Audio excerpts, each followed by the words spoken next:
Salve, and welcome to Parsing John. Today we are in chapter 1, verse 48, about to finish this page. This is the rubric, everything that we're looking for as we go through this verse. Let's go ahead and get started. Dicit ei Nathanael unde me nosti, respondit Jesus, et dixit ei priosquam te Philippus vocavit, cum essus sub ficu vidi te. That's as far as we're going to go today. Very first word that we find at the beginning of the sentence is very nice. It's a verb. Now, normally in classical Latin, I would expect, and I think I've said this probably multiple times before, we would normally expect the last word of the sentence to actually be the verb and the very first word of the sentence to be the subject. However, since this was written by a Jew, the grammar system that Greek has, from which this would have been pulled, and what Hebrew have, are going to be different. I don't know exactly how Hebrew works, but I know that at least in Latin and in Greek, normally we would want to end our sentences with our verbs because they act as periods. And we would normally start our subjects with our sentences with the subject. Anyway, dicit is what we have right here, so I'm not going to bother parsing it again. I'm just going to write a line above it and its meaning. And since we have this right here, it looks like our direct quote, which we had here, has come to an end. Yes, we opened it. Good. A is something that we also have somewhere before. It's right there. So I'm going to just pull this one down. It's the exact same thing. To him. Then we take a look at Nathanael. Nathanael could be our subject since it's indeclinable. It could also be our direct object as it was before, right there. However, since Jesus is the one who just spoke, it makes much more sense that Nathanael would be responding to him. So I'm going to treat this as our subject for now, unless something indicates otherwise.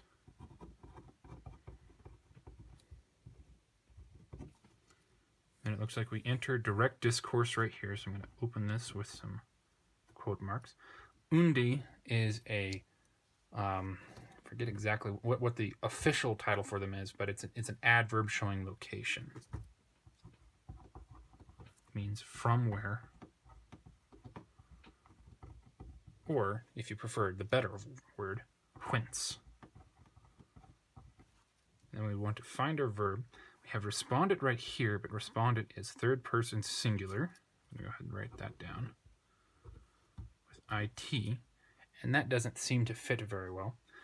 And then we have nosti. Now normally, when I first actually went through this text a while back, as I was preparing to go to do these videos, I expected there to be an R for nostri, meaning our, nostar, nostra, nostrum.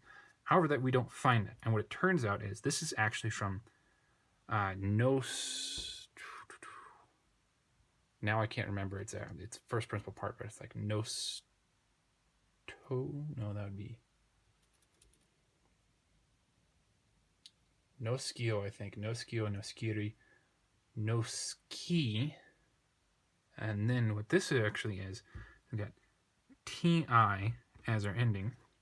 This is from isti. This is the t in isti.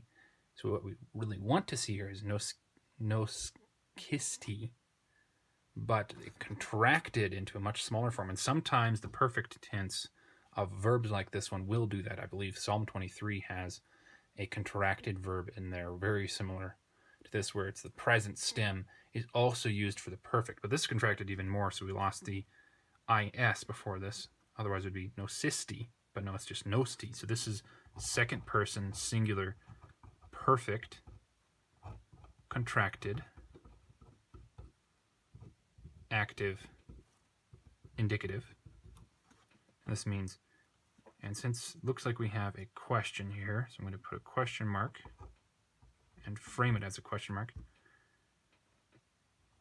Did you know? And then me, it's from ego, me, mihi, me, so it's either ablative or accusative. Whatever just cannot remember. Whatever the first principal part of this word is, it takes an accusative, so me has to be accusative here as the direct object. Singular, me, end quote. Whence did you know me?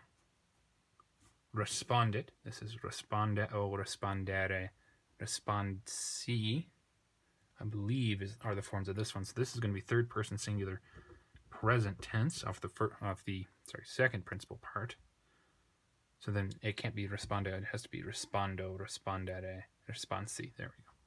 I could still be wrong. If so, I will leave a note at the bottom of the screen.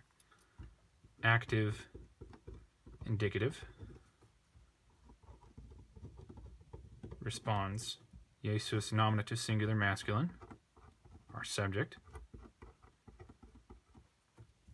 et, conjunction, and joining this verb with this verb. Now, this has an X here, which it's the exact same form here, so I'm not going to parse it. I'm just going to pull that down.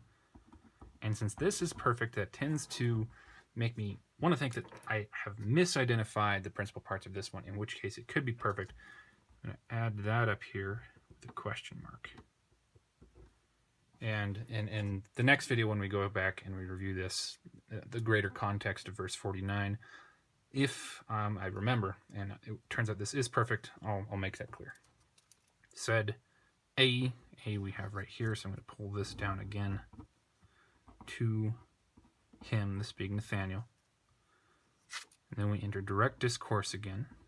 And now, before we get into translating that, quick note.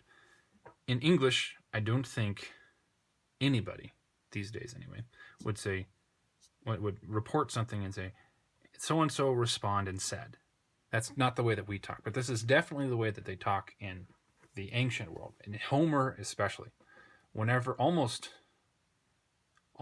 every time that I can remember in the first 6 books or so of the Iliad, when someone says something, Homer will use a participle and then he'll use an indicative, or he'll use 2 indicatives using 2 different words of saying. And I believe the reason that he had those set up is because they were things that you quoted from memory in meter, and there were lines built up and phrases built up which were already in meter, and the speaker could throw them in there to buy himself time to form or remember the next sentence. And that's also just the way that they spoke. Responding, he said responding, so on and so forth. Let's get back to the text. Anyway, very interesting that this is something that also appears in the Bible, just the way that they spoke back then. Periusquam is, I believe, an adverb, and it means before. Te is accusative, or tu tipi te. It's either accusative or ablative. So we write both of those down until we are sure. Singular. Philippus ends in US, so that's going to be our subject. Nominative, singular, masculine. Vocavit, voco, vocare, vocavi. Est it, third person singular off of the third principal part, therefore perfect tense. Active, indicative. Philip called. So that tells us that te is going to be accusative. You. Cum ss. This introduces a new clause. I'm going to put a comma there. Cum we would normally expect to be a pronoun taking an object. However, since ss is a verb, sum ss, so this is from the second principal part, just taking it straight and putting the personal ending s on there, so second person singular clearly. This is the way that we form the imperfect subjunctive. Take the infinitive and add the personal endings on it. O, or mst mostis und for active, and restur mer many entur for passive. And since we have, nope, not indicative, sorry, subjunctive. Is there a special mark for subjunctive? I've already forgotten. Yeah, it's just subj, which is the same thing I use for subject. Oops. Oh well. Second person singular, imperfect, active, subjunctive. Since we have a subjunctive, this means that we have a subjunctive clause going on here. We want to know, well, which one is it? And that's easily cleared up for us, but just looking to the left, cum. We have a cum clause here. We can have I think it's concessive, a causal, circumstantial, or a temporal cum clause. And we would want to translate cum as although, when, since, or because. Now, if it were a temporal cum clause, we would expect ss to actually be indicative in form, because that's the way that it forms, but the concessive, causal, and circumstantial, they all take only subjunctive verbs for them. So, other thing to note about them, in case you have forgotten, a cum clause rarely ever takes any tense other than the present or the imperfect. It does not like the perfect tense, or it doesn't seem to like the perfect or the pluperfect subjunctive. All right, so then we would want to try each of these. Before Philip called you, although you were. Before Philip called you, when you were.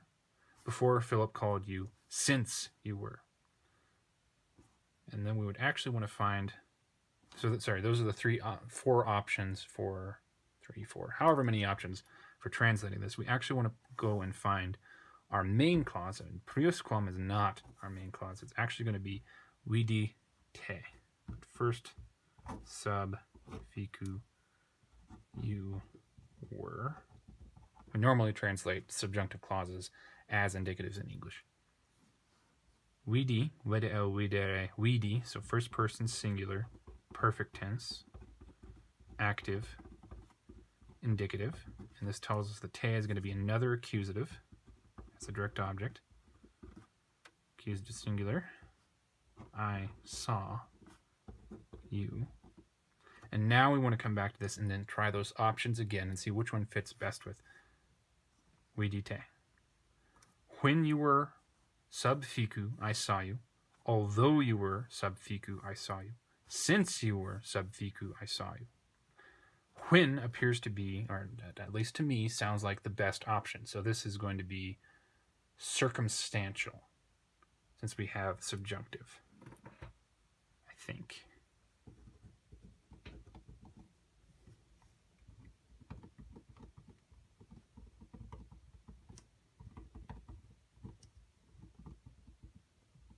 I could be wrong there. Now we can handle sub ficu. Sub takes either the accusative or the ablative as its object. It takes accusative when it's showing location to which. It takes the ablative when it tells us location where. Ficu ends in a u, which is going to be long, a fourth declension. So that tells us ablative in this case. Ablative, singular, ficus, ficu, not ficus, ficus. Actually, maybe it is. I cannot remember the gender on this, but I want to say that it's feminine. I will put a note at the bottom of the screen with this word to tell you exactly what it is. In the meantime, though, question mark. And this means under ficu is fig tree. And there we go. That is all of verse 48. Let's take a look at it in its own context. Nathanael says to him, "Whence did you know me?" Jesus responds and said to him, or responded, "Before Philip called you, when you were under fig tree, I saw you." There we go. Now let's take a look at it in its greater context from verse 43. Till tomorrow he wished or wanted to go out into Galilee, and he found where he finds Philip, and Jesus says to him, "Follow me." Philip, however, was from Bethsaida, the city of need to remember not to throw articles in there. City of Andrew and Peter. Philip finds or found Nathanael and says to him, "What Moses wrote in law and prophets wrote, we found Jesus, son of Joseph, from Nazareth." And Nathanael said to him, "Is anything from Nazareth able to be good?" Philip says to him, "Come and see." Jesus saw Nathanael coming to himself and says about him, "Look, truly Israelite, in whom is not deceit." Nathanael says to him, "Whence did you know me?" Jesus responds and said to him, "Before Philip called you, when you were under fig tree, I saw you." And there we go. That's everything up through verse 48. Thank you very much for joining me. I hope taking a look at this has been helpful for you, and I hope that you continue to join me. Have a good day. Wale.